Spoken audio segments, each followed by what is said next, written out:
Looks like they've actually had a good time. Disgusting. There's still bottles and things probably from the weekend. So we've got the halloumi cheese and the onion. So we're checking this site out at Casterton. It's right near town. Quite nice actually. It's a free camp and you can stay up to 30 nights here as long as you're self-contained. Wouldn't be bad. We've got a big storm coming up soon. We're going to hightail it out to a bush camp and make sure we've got firewood and that set up.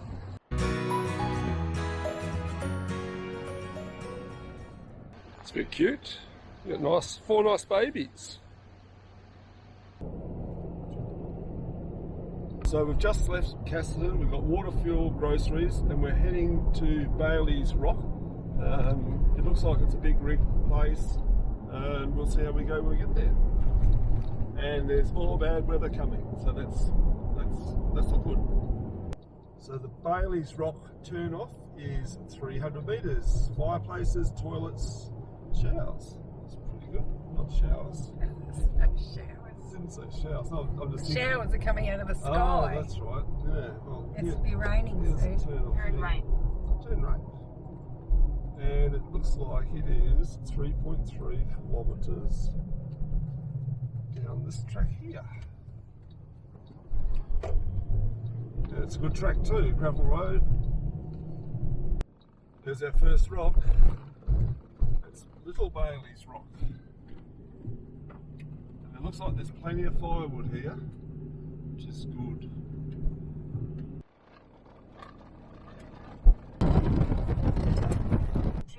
Meters, you'll arrive.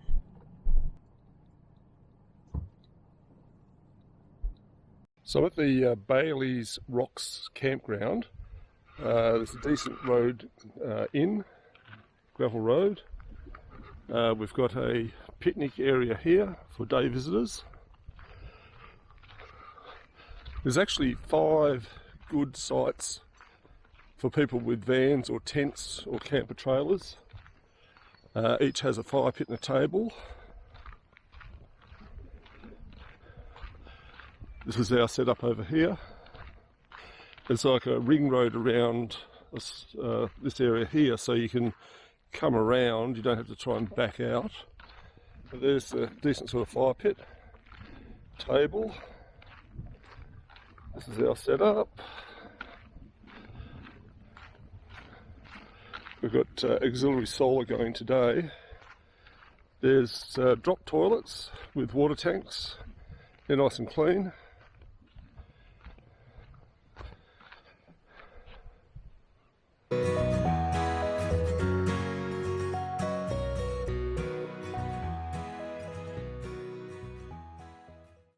So we've got these great facilities here that Parks has actually built for us. And the trouble is, you still get the frickin' wallies who do the wrong thing. So this has actually been closed, no access toilet, long drop, no entry due to rubbish dumping of foreign objects in the toilet. Only one cubicle is open to be used as unisex. So I'm not going to show you down the toilet, but it was just disgusting. There's still bottles and things probably from the weekend. But come on guys, if you're going to come out here and have some fun and like enjoy, take your rubbish home. We've even got water here. I hope there's water here. Let's double check. Yep, there's heaps of water, and you just tap the barrel and there's heaps of water. But take your rubbish home, don't spoil it for others. Otherwise there's going to be a queue here for male and female and all the kids waiting to go to the one toilet because that toilet's closed and that one over there is closed too. It just doesn't make sense. So we're heading down the track from where we're camping at Bailey's Rock, and it's not so far actually. You can do the loop walk, or you can do the Rocky Creek walk, which is 5 kilometres. We're going to go down and have a look at the lookout, but before we actually go down that way, we'll just have a quick look over here, and it's absolutely spectacular.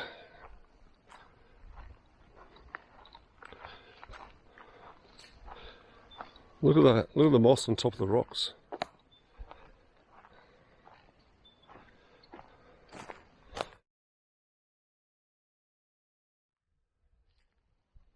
So, devil's marbles, eat your heart out.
So we've got the halloumi cheese and the onion, and then we're going to chuck some steak on it. But there's some pretty serious rain coming apparently, so we thought we'd actually have our fire tonight. We've brought some wood with us, and it's nice and warm.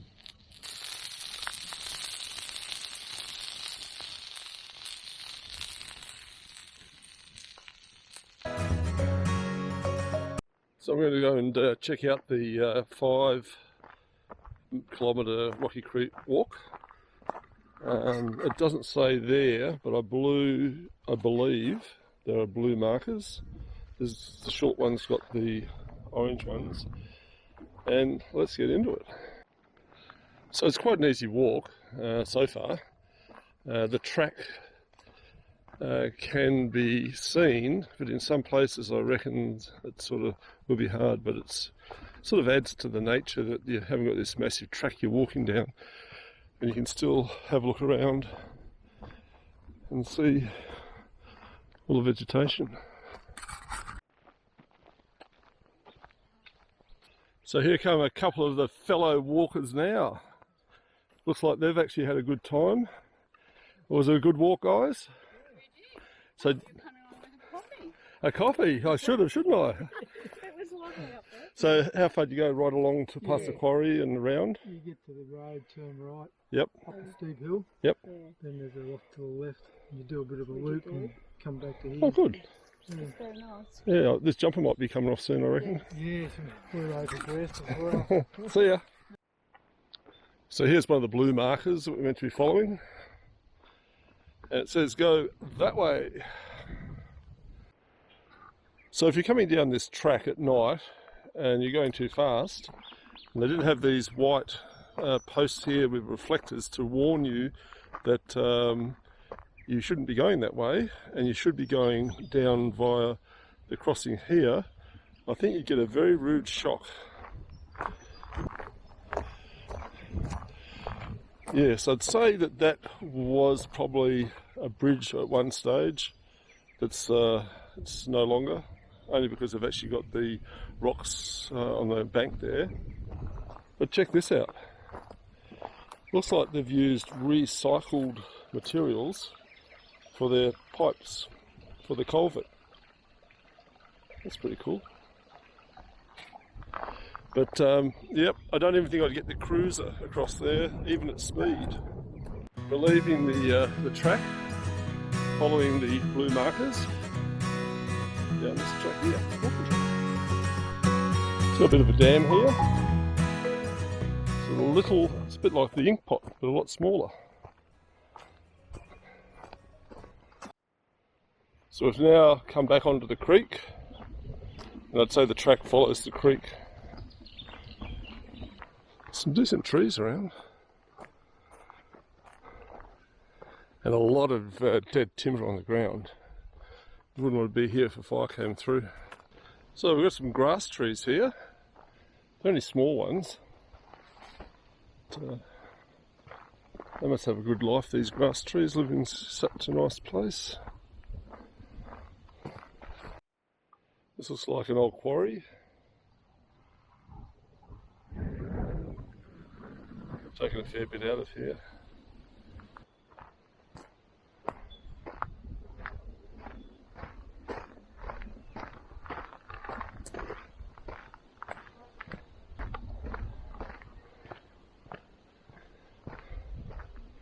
Now this is pretty specky. Oh wow.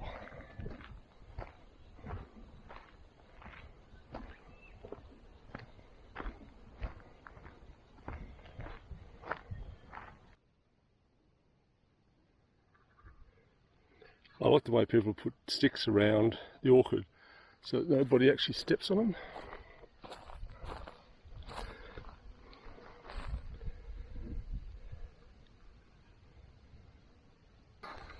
Check out the termite mound. That's pretty big. Pretty interesting. There's another one over there between the trees. That's a big one. Note to self, it's springtime. There's a lot of magpies about, obviously looking after their babies. Just got to be a bit careful you don't get swooped, like I just did then. Might need some of those electrical ties on top of the hat. And as if by magic, we appear back on the road we left, a fair way up.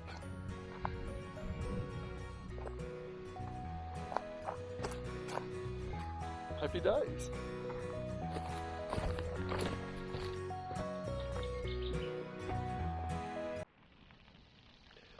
We're starting our spaghetti bowl. We've actually got the onion and the bacon in the fry pan. We're making sure that everything browns off. Too long, otherwise it'll actually burn.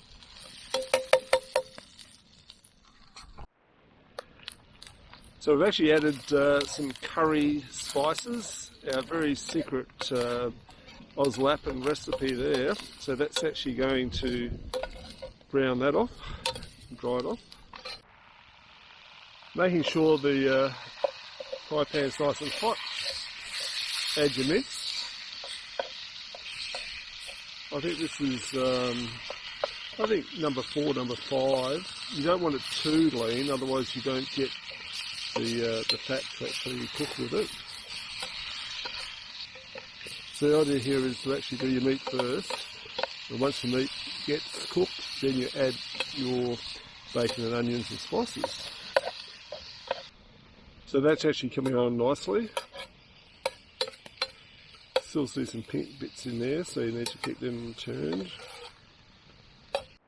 So now the mince looks like it's pretty well cooked through, we mix the onion and bacon and the spices through it. This is one of the meals I'm allowed to keep stirring, because Joey doesn't like me stirring too much, but you have to stir with this one, otherwise you're going to end up with a lot of sticky burnt stuff on the bottom of your fry pan. So what I'm going to do now is put about half a tin of tomato paste in. It's not really a tin, it's a plastic. Half a plastic of tomato paste in. I reckon that's about it. And also some Italian diced tomatoes. So once that's got in, we'll do, Graham's allowed to do some more stirring. Whoop. Make sure you hang on to your spoon.